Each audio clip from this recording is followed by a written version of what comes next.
요즘 정치권 특히 국민의힘 쪽에서요. 안철수 대표 얘기가 많이 나옵니다.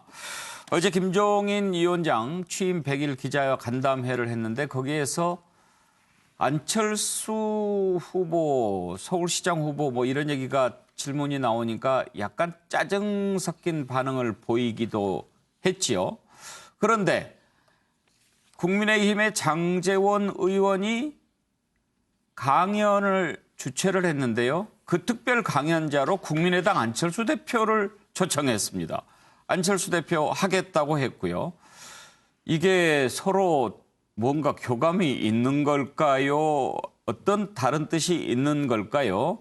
안철수 대표 생각도 궁금하고요. 자, 관련된 녹취를 좀 들어보죠. 예, 먼저 위원장님 100일 축하드립니다. 앞에 질문이 한번 나왔었는데 안철수 대표에 대해서 국민의당과 연대나 통합에 대한 답변이 제대로 안 됐던 것 같습니다. 앞에 질문에서. 오늘 그래도 취임 100일인 만큼, 100일 기자회견인 만큼 좀 기자들에게 좀 더 속 시원하게 말씀해 주시면. 지금 저희 국민의힘의 지금 기자회견을 내가 100일을 맞이해서 하고 있는데 왜 안철수 씨에 대한 질문을 이렇게 많이 하는지는 이해가 가질 않아요. 안철수 씨 개인으로 볼 것 같으면은 앞으로 어떤 생각을 가지고서 정치 활동을 하는지 저는 전혀 알지를 못하고 알 필요도 없다고 생각합니다.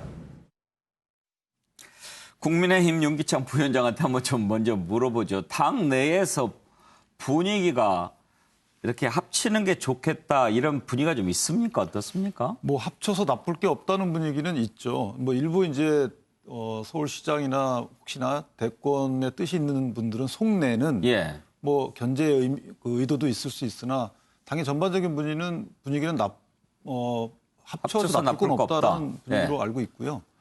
다만 이제 그 김종인 위원장은 이런 생각을 하고 있을 수 있어요. 본인이 누차에 걸쳐서 안철수 대표를 구체적으로 지칭하지는 않았지만 이런 분들은 사실은 대권의 경쟁력이 있을까라는 의문을 제기했음에도 불구하고 자꾸만 저렇게 이제 질문이 나오게 되면 당의 신진 세력이나 대권 주자로 뜻이 있는 분들이 사실 안철수 대표가 병목 현상이 될 수 있거든요.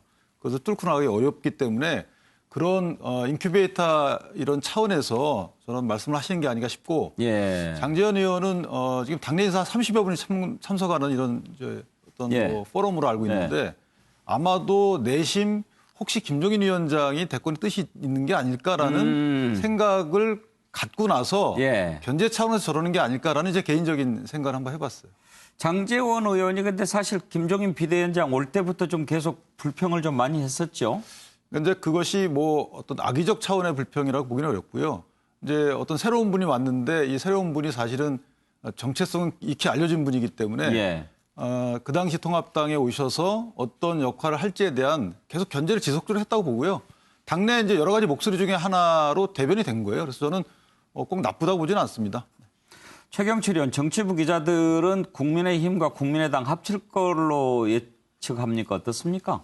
당연히 합칠 수밖에 없죠. 뭐 국민의힘이란 당명을 정했는데도 예. 국민의당에서 아무런 이의 제기도 하지 않았습니다. 사실 이의 제기하면 중앙선관위에서 그 당명 쉽게 승인 못하거든요. 그런데 이의 제기하지 않은 것만 해도 국민의당과 국민의힘은 결국에는 합칠 수밖에 없다. 이미 그 주호영 원내대표가 청원을 했지 않습니까? 안철수 대표에게 언제든지 만나고 언제든지 후보로 만들 수 있다. 그리고 권은희 원내대표와 주호영 원내대표가 사실 자주 만납니다. 그만큼 두 당의 그 케미가 이미 맞아 있는 상태고 그리고 안철수 대표도 잘 알죠. 자기 혼자 갈 수 없다는 것을 안철수 대표가 잘 알고 있습니다. 그러니까 합치는 건 맞는데 김종인 위원장 입장에서는 그거죠. 안철수 대표 온리 원으로 모셔오는 건 안 된다. 내가 그래도 있는데 여러 명 만들어서 당신이 원 오브 댐이다. 그중에 한 명으로 와라. 이렇게 하는 거기 때문에 안철수 대표에 대해서 좀 폄하를 하는 것이고 근데 안철수 대표 입장에서는 내가 온리 원으로 들어갈 수 있습니다. 제가 무게감 한번 보십시오. 그것 가지고 지금 신경전을 하는 것이죠. 김종인 대표도 안철수 대표가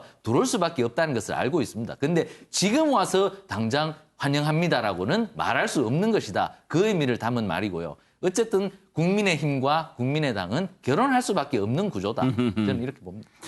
박원석 의장 전망은 어떠신가요?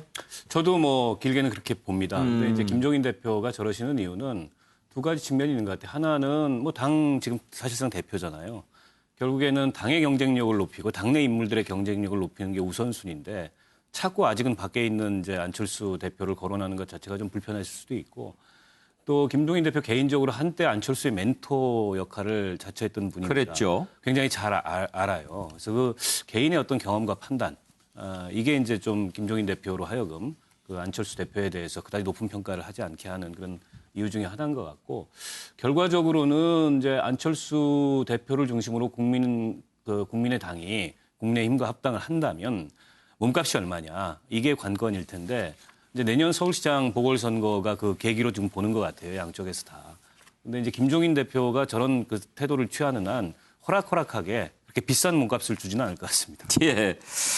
요즘에 이렇게 정치권에서 자기 얘기가 많이 나와서 그럴까요? 안철수 대표 요즘에 사안마다 의견들을 잘 밝히는데 조금 말이 좀 세진 측면도 있습니다. 최근에 했던 발언 하나 들어보실까요? 대통령이 어제 페이스북에서 밝힌 상황 인식에 거듭 우려를 표명하고 중단할 것을 요구합니다. 청개구리 대통령도 아니신데 왜 그렇게 말은 국민 통합을 외치면서 행동은 국민을 분열시키는 쪽으로 가시는지 모르겠습니다. 단언컨대 어제 대통령의 페북 말씀은 국가 지도자가 하실 말씀이 아닙니다. 요즘 많은 분들이 대통령의 눈빛이 달라졌다고 합니다. 레이저라는 별명이 붙었던 전임 대통령의 눈빛을 닮아간다고 합니다. 대통령의 분노와 질책의 눈빛이 향할 곳은 야당이 아닙니다. 열심히 일하다가 등 뒤에서 돌 맞고 항의하는 의사들도 아닙니다.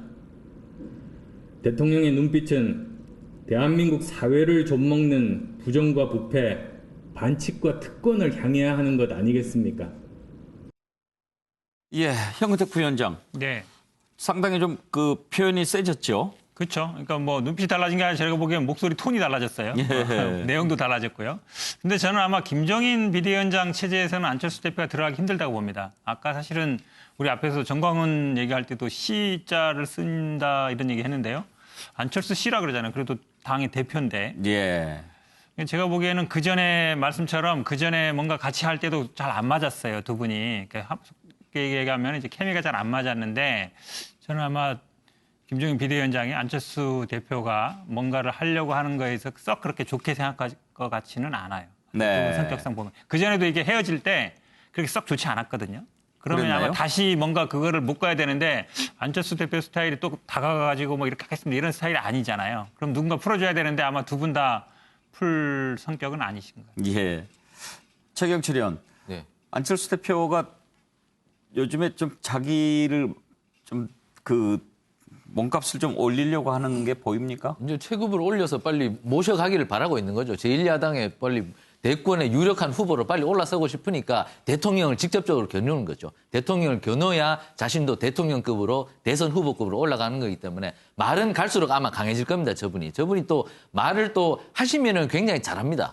저분이 그렇게 앞으로 강성 이미지로 갈 것이고 그렇게 된다면 통합당에서도 그 안철수 그 대표를 받아들이는 속도가 더 빨라지지 않을까. 안철수 대표가 통합당으로 빨리 가야 통합당이 앞으로 헤쳐나가야 할 먹구름도 적어집니다.